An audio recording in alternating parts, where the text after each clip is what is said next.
Alright, so finishing off our lecture series on statistical tests that we would use for nominal data, we're going to look at McNemar and Cochran Q tests.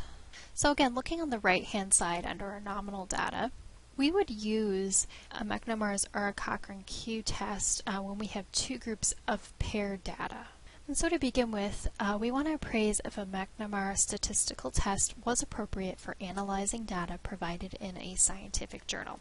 The McNemar test is a variant of the chi-square test, and it is used when samples are paired, so much like our paired t-test or our Wilcoxon signed rank test. The data can come from a single group measured twice or from matched samples that are measured twice. So it's important to note here that samples are not independent.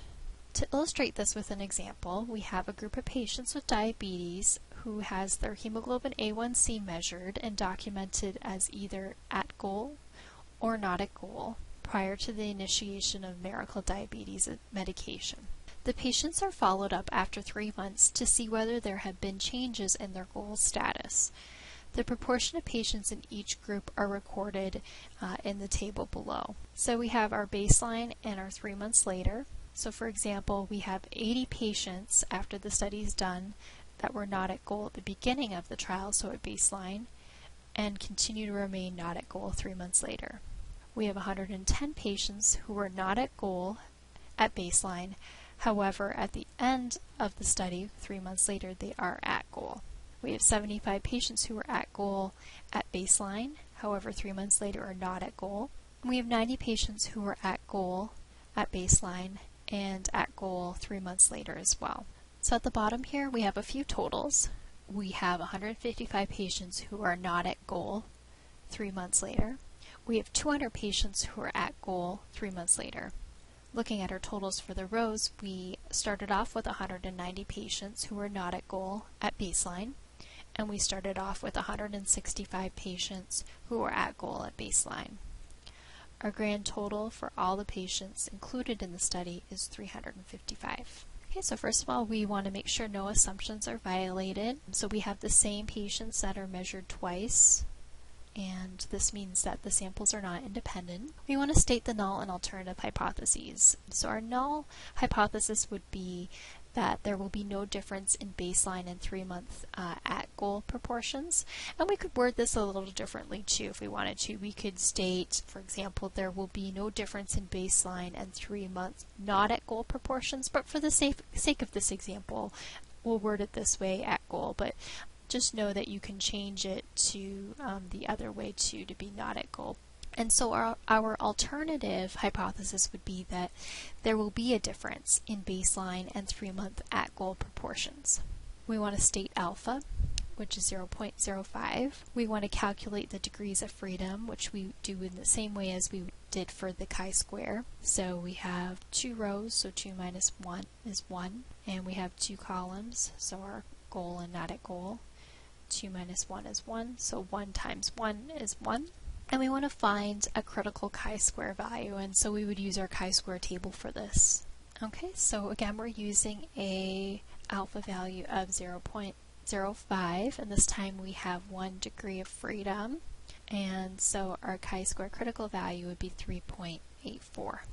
Okay, this is what we have here from the table. Okay, so next we want to calculate our probabilities McNemar test result, which is also referred to as like a chi-square result as well. And for this we can use an online program where we're going to enter our data that's in this table. Okay, so what pops up here are 4 boxes for us to enter our 4 sets of data here. And in this case, we will consider the control on top here as our baseline results and the case as our 3 months later. And so what we do is the no would mean, in this case, not at goal, and we'll have the yes as at goal. So we're going to look on our table and we'll see that the patients that were not at goal at baseline but at goal 3 months later was 110. Patients that were at goal at baseline but not at goal 3 months later was 75. Patients that were at goal both at baseline and 3 months later were 90. And patients that were not at goal both at baseline and 3 months later were 80. So we enter all that, and then we hit calculate. And so it gives us a p-value. The two-tailed p-value is equal to 0.0124.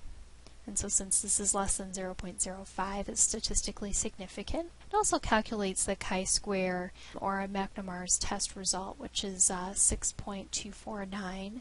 And so if we compare that with our critical value of 3.84, we see that it's greater than 3.84, so we can reject the null hypothesis.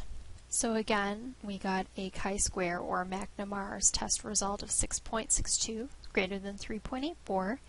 We can reject the null hypothesis, and the online program also gave us a p-value of 0.012, so less than 0.05, so statistically significant. Just a little quick synopsis of the Cochran Q test. We're not going to get into too much detail about it, but all we need to know is that it is an extension of the McNemar's test, and it can be used when there are greater than two groups of samples. And again, like the McNemar's test, these samples are related, so they're not independent. And so we can kind of compare this to a one-factor repeated measures ANOVA.